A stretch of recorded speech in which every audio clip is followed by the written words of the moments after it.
بسم اللہ الرحمن الرحیم والصلاۃ والسلام علی سید الانبیاء والمرسلین۔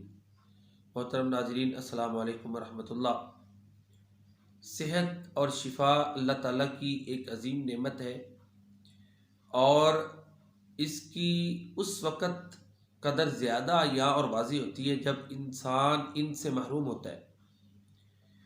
تو بعض دفعہ ایسے ہوتا ہے کہ مریض کے مرض کا سبب سمجھ میں نہیں آتا، تو مریض کو بے تحاشا ادویات کھلا دی جاتی ہیں، تو پھر وہ ادویات اور میڈیسنز فائدہ دینے کی بجائے امراض کا باعث بنتی ہیں۔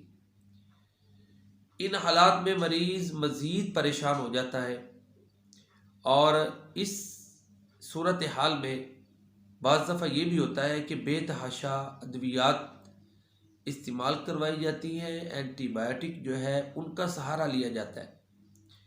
تو چنانچہ اس شکل میں اگر مریض میں مزید بگاڑ پیدا ہو جائے تو اس کو کم کرنے کے لیے کچھ ادویات ایسی ہیں جو کہ واقعی مفید ہیں اور مریض کے لیے نعمت غیر مترقبہ ہیں۔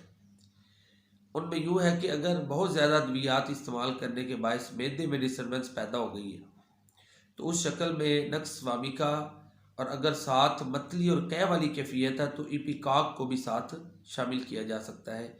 اسی طرح زیادہ ادویات کے استعمال سے اگر کمزوری ہے، مسکولر ویکنس ہو گئی ہے، کمزوری ہو گئی ہے، تو اس شکل میں علامات کو بھی سامنے رکھیں، لیکن عام طور پر ایسڈ فاسٹ جو ہے وہ کافی مفید اور فائدہ مند دوائی ہے۔ اسی طرح تھوجا کو بھی سامنے رکھا جا سکتا ہے۔ تو بہرحال ادویات کے زیادہ استعمال کے باعث بھی پیچیدگیاں پیدا ہوتی ہیں، اور اسی وقت ہوتا ہے کہ جب ڈاکٹر جو ہے اس کی سمجھ سے بیماری ماورا ہوتی ہے، سمجھ نہیں آتی، تو وہ تجربات کرتا ہے، مختلف ادویات مریض کو کھلائی جاتی ہے، مختلف ڈاکٹروں سے مریض اپنا علاج کرواتا ہے، اور تشخیص میں وہ ڈاکٹرز ناکام رہتے ہیں، تو اس شکل میں یہ زیادہ پیچیدگیاں پیدا ہوتی ہیں۔